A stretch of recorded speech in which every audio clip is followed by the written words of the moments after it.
Ang inaabangang laban, World Champion Gukesh ng India at World Number 1 Magnus Carlsen. Laging kaabang-abang yan. Kasi nga po, sinasabi nila, nag-World Champion si Gukesh nang wala si Magnus Carlsen.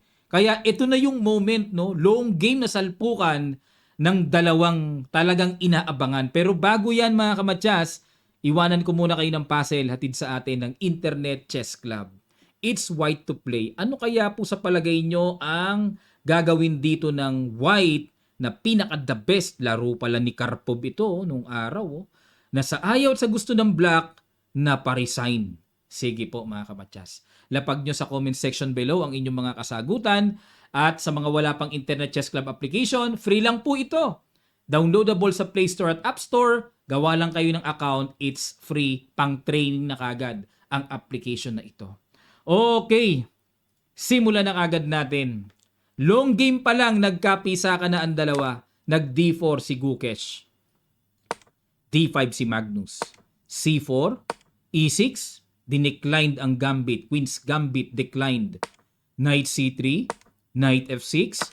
Exchange variation ng pinasok. Naku, legend na po itong variation na yan. Bishop G5, panahon pa nila Kasparov yan eh.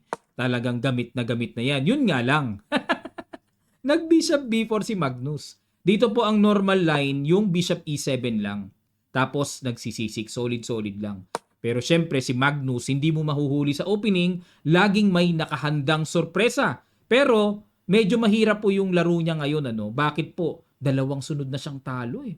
Psychological yun, masakit sa damdamin yun. Kaya medyo syempre may mix ng elements din na nag-iiba ngayon kay Magnus. Knight F3 develop, nag-Queen D6. Ayan na po, sinimulan na ni Magnus ang medyo kakaiba. Hindi po tinitira yan kaagad-agad, pero bookline pa rin to, pero bihirang-bihira po, maliit na porsyentong tinitira yan. Grabe yung Queen D6, so grabing sorpresa ni Magnus. Knight D2. Bakit? Kasi kapag ito kagad ang balak, may Knight E4 pala kagad ang balak. Oo nga, no? Grabe pala yung Queen D6 ilag. May ganun pala kagad. Kaya nag-Knight D2 si Gukesh para hindi pwedeng lumundag. Kakainin lang po ng Knight. Nag-C6. Ayan, so normal naman talaga yan. Typical yan sa ganyang Queen's Gambit decline. Nag-Queen C2. Typical din po yan para naman pigilan ang development ng Bishop sa F5. Kagaya ng napanood natin kanina sa laro ni Wesley at Alireza Firouzja, no? Nag-Queen C2 kagad si Wesley, gustong pigilan ang Bishop F5. Nag-H6, sinubukan po ang Bishop. Knight B5, inatake ni Gukesh. Nagulat ako kasi Bishop H4 lang ang normal dito eh. Pero Knight B5, atake sa Queen, kapag kinain po yan, may diretsong kain doon. Wow, grabe, unique unique. Nag-Queen E7 at dahil napaka-rare nga po ng nangyayaring ito, lumabas kagad ang novelty. Yung ibang openings kasi, 'di ba, after 20 moves, after 30 moves, dun pa lang lumalabas kagaya ng Sicilian, Ruy Lopez, ang hahaba na po ng book lines niyan eh. Dito ang agang lumabas ang novelty kasi ang laging ginagawa dito sa libro, Bishop D2. Yung games database record, Bishop takes D2 palagi. Pero mga kamatyas, balik tayo. Queen E7 ang ginawa and then kinain naman ni Gukesh ang Knight. Kasi pagkakainin ng Queen may Knight C7. Fork double. Napuwersa si Magnus kainin ng pawn. Pumangit nga lang ang king side. Knight C3 at nag-Knight D7 develop. E3. Okay, para mailabas na rin ang Bishop. Knight B6. Bishop F5. Bungad pa lang mga kamatyas. Ang pangit na naman ng posisyon ni Magnus. Grabe talaga kaalat si Magnus. Alat. Natalo siya kay Firouzja sa long game. Kay Pragnananda naman nung nakaraan. Ngayon naman, alat na naman. Opening pa lang, parang antabang na kagad. Parang palusing na kagad siya sa pangit ng king side niya. Ano nangyayari kay Magnus talaga? Nag-Rook G8. Atake sa pawn G2. G3 para may depensa. Bishop H3, sinamantala naman ang guhit ng light square bishop. Grabe, parang kidlat no? Yan, hindi makapag-castling dito. Siyempre, ang option ay to castle queenside na. Pero nag-A3 muna. Sinubukan muna ni Gukesh kung kakainin ba yung knight niya o aatras lang si Magnus. Kinain. B takes at nag-knight C8. Ang plano po ng knight, maneuver going to D6 para magkaroon ng mas malawak na control, especially central control. Nag C4, gusto kagad ni Gukesh basagin kagad ang sentro. Kinain, takes ng queen, knight D6. Bakit nagpa-tempo ano? Queen B4, okay, yun ang plano niya. At nag A5, inistorbo kagad ni Magnus. At nag Queen C3. Grabe laban nila, no? Anong tawag doon? No castling battle? May naging ganung match dati eh. Yung match ni Anand and Kramnik, no castling chess. Grabe, parang ganito, walang kaslingan, no? Nag-rook G5, hanip na laban to. Ang galing ah. Ang galing ano? No castling chess. Rook G5. Ano plano ni Magnus? Talagang pinoprovoke niya to play F4 eh, no? Kasi pag nag-F4 di pwede. Unang-una kain pala yon. Or mawiwik talaga yung E3. Grabe, Rook G5 oh. Bishop E2. Ano plano ng Bishop E2? Lilipat dito? Rook C8. Wala na talagang kaslingan. O ayan, sa mga nanonood po na beginners to intermediate panatilihin nyo pong nagkakasling kayo. Ito po ay pawang pang advanced at master level lamang yung ganitong level na walang kaslingan. Pero I advise sa mga beginners pa lang po, nagsisimula pa lang, huwag nyong gagayahin to. May caution dito. Baka di nyo kayanin kung maglalaro kayo ng hindi nakakasling. Okay? F3 to protect the E4 square. King F2 is coming. And then E4. Yan ang nakikita po na basa ko sa paparating na plano ng white. Nag C5. Ayun. Naku, basag na dito. King F2. Relax lang si Gukesh. Rook D5. Hanip naman yung mga pumatak. Ano? Ang galing eh. Napaka-unique eh, no? Kakaiba eh. Diniinan ang pawn sa D4. Nag-queen B2. Ayun. Kumabuse na si Gukesh. Kumabuse. Di kinakaya yung pressure. No? Grabe mag-load ng pressure si Magnus. Ano? Pero ang accurate play pala dito is to capture the pawn C5. Yun nga lang po, very annoying eh. Biruin nyo parang tipong maglalabasan na, parang naka-formalatan tore, parang nagpatempo lang na A1, ano? Pero yan po ang ika nga term sa libro, mas lesser evil. Yun ang term nila, no? Ibig sabihin, mas less ang pagkadelikado, mas safe kahit papaano. Ayun. Pero ang sama ng term, ano, sa libro, yun ang laging ginagamit pagka mga ganong pattern sa terminologies ng chess, no? Okay, balik tayo. Pero nag-queen B2 si world champion eh. Umilag kagad sa file ng Torre. At sinimplihan lang ni Magnus ng capture. Kinapture din. Iniisip ko dito, why not E4? Ano? Para pag alis ng Torre, makain yung pawn ng buong buo without spoiling the pawn structure. Hindi masira ang pawn structure. Pero yun pala, mayroong rook C3. Yan ang mabigat. Mayroon palang ganyan na pag kinapture yung Torre, Queen E3 check, King E1, and Black goes D3. Ow, sakit. Masakit mga kamatsas. Oo, threatening matchas. May rook C2 is coming pa. Malalim pala yung paparating na yun. Talo pala yun. Kaya pala napilitan si Gukesh capturing yan. Ang pangit nga lang. Isolated pawn ang D4. Nag-King F8. Ayan, iwas na kagad. Maagap si Magnus kasi talagang tatarakan ng Torre yan dyan. Atakihin talaga yung King dyan. So pag yung King nandito na, considered artificial castling. Para na rin siya nakapag-castling. No? Gumastos nga lang ng ilang panahon at tempi. Ayan, King F8, King G7. And then may Rook E8 pa po kung nakikita mga ganong atake. Nilagyan kagad ng Torre syempre at takbo kagad ng Bishop. Para matakpan, nag-Rook AD1, ni-ready ang mga Torre, ikinasa, ano man ang mangyari sa gitna, nakakasa na. Nag-F5, ayun, para pigilan ang palundag na knight. Kasi nakikita ko nga po lulundag yung knight eh. O F5. Knight F1, maneuver going to E3 para atakihin ang rook sa D5. Another accurate move by Magnus, lumabas na. Nang lumabas ang mga accurate moves ni Magnus, no? F4, walang knight E3. Sacrifice pawn, pero nag-bishop D3. Natumbukan naman ni Gukesh ang perfect move after F4. Kasi po kung kakainin yan, may Queen H4 check. Naku po, disaster ang aabutin. Disaster. Kakainin lang din po yan later on. Napakadelikado yan. So, mawiwik lang ang shield ng king sa king side. Kaya, nag-bishop d3 lang.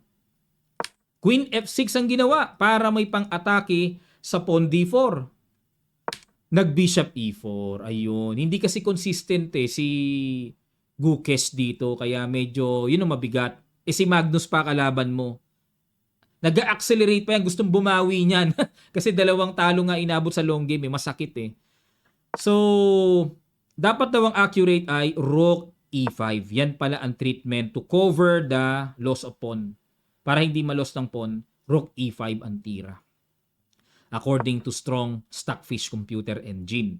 Pero balik tayo sa bishop e4. Idea naman dito ni Gukesh, okay, to complete the defense sa d4, may atake pa sa rook at pag kinain, pwede bang kainin? Ay hindi pala, no? Rook lang din pala pangkain, ano? Pero nag-rook b5 si Magnus. Inatake, pero kitang-kita evaluation bar. Kitang-kita. Queen d2 ilag, bishop b3, another attack, rook c1. O yun lang, yun ang maganda kay Magnus. Pag nakondisyon talagang tuloy-tuloy nakikita. Kinain ng queen. Naobligang kainin ng queen, ano? Bumigay ang pawn sa d4. Wala na. Teka muna, why not rook takes? Pag yan po, ito raw gagawin. Kain. May kain dito. Aray ko, sakit Check, diretso. Pag kinain naman yung, ay nako, may diretso naman ganun. Only move king h3 and then queen g6 followed with, teka muna, check na lang. Ba't kailangan gumanon pa? Matchas na Ayan, matchas na. Balik tayo. Okay, kaya pala queen ang pinangkain ni Gukesh. Yun nga lang, bumigay yung pawn d4. Check. King g2 and nag-bishop e6. Ayan, ito na po yung mga tamang control. Preparing to play rook b2. Kaya inalis yung harang ng bishop. Ayan, yan ang grabe. Wala na. 50-50 na dito si Gukesh sa mga sitwasyon na ito. Nag-queen takes f4. Rook b2 check. King h1 at sinalpakan pa ng queen, threatening matcha sa g2. Threatening. Grabe iniwan yung knight dun po, brilliant. Iniwan nga libre nga yan kung tutuusin mga kamatsas Pero paano ngayon pipigilan ang paparating na matchas coming? Yan ang tanong. Queen takes, king g7, queen e5 check. Kailangan lang mahanapan dito ni Magnus. Sigurado calculated niya to. Bago niya palang itira yan, calculated niya na may kain, check, queen e5 check. Ito ang binibiling tira, yung f6. Yan, calculated talaga yan. Hindi pwedeng kainin ang libreng bishop. Mayroon pong queen g2 matchas. Kaya obligadong kinain na lang ang tore. Kasi kung dito po pupunta, magku-queen c7 check, iyaharang lang po ang bishop. Wala nang kasunod, pero matchas is coming. Kung dito naman pupunta, walang check, may knight. Ang gagawin naman po, hanging naman ang tore. Grabe yung nakita ni Magnus, long range analysis and calculation yun. Halatang masinsin na ina-analyze. And then time check tayo, 39 seconds na lang po dito si Gukesh, kaya talagang trouble na rin siya pagdating sa time. At balik tayo, kinapture na lang po. Takes, hindi pa rin sumusuko. Buo pa rin ang loob dito ni Gukesh na talagang ibandila pa rin ang Indian chess team. Rook B1 atake. Ayun na, time na para mamitas ng mamitas. Rook takes B7. King F8. G4. Okay, para i-develop na ang knight.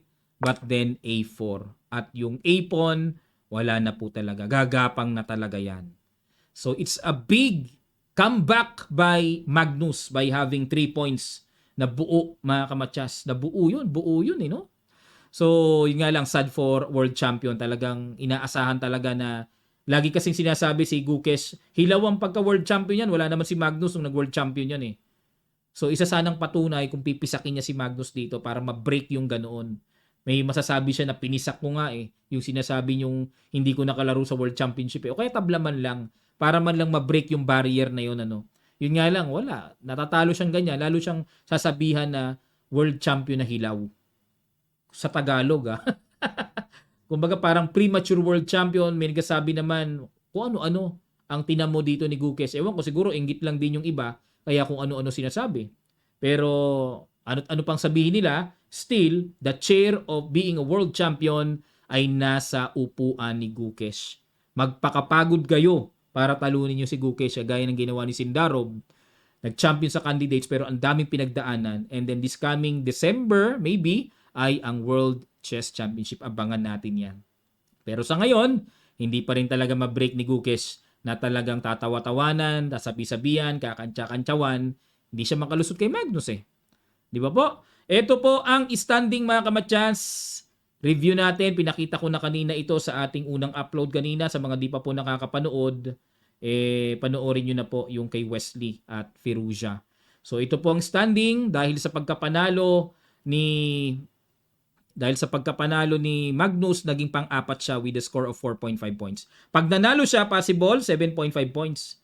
Naku, makakahabol pa ito. Ang alam ko po dito, double round robin mga kamatyas. Double round robin to kung di ako nagkakamali eh. Check ko lang yung yung format nila. Sige po, check po natin Ang alam ko double round robin ang format eh. Detailed schedule, format. Ano bang format nila? Round robin. Double ba? The 6 participating players compete in a double round robin. So it's a double round robin. Huwag pa rin silang papakasiguro kay Magnus. Oo, napasabi daw si Magnus na what happens to me. Kumbaga, di raw siya makapaniwala. Unbelievable na nangyayari sa kanya. Pero dahil nanalo si Magnus ngayon, pag nanalo pa siya, nako, ingat sila kay Magnus. Yung Magnus effect, ingat sila. Kasi baka mamaya bigla pang makahabol yan. Yun. So marami namang ganun pagkakataon si Magnus eh. Yung tipong nabubugbog sa una pero bandang huli siya pa rin na may hawak ng champion trophy. Pero sana, syempre, since nandito si Wesley mag-champion. Yan po ang abangan natin mga kamatyas. No? Maraming salamat po sa inyong palagi ang pagsuporta mga kamatyas. At muli po, pasubscribe ang channel na ito sa mga hindi pa po nakakapag-subscribe at palagi po kayong mag-abang sumuporta po kayo sa ating channel. Maraming salamat. Magkita-kita pa tayo sa mga susunod pa nating chess updates. God willing.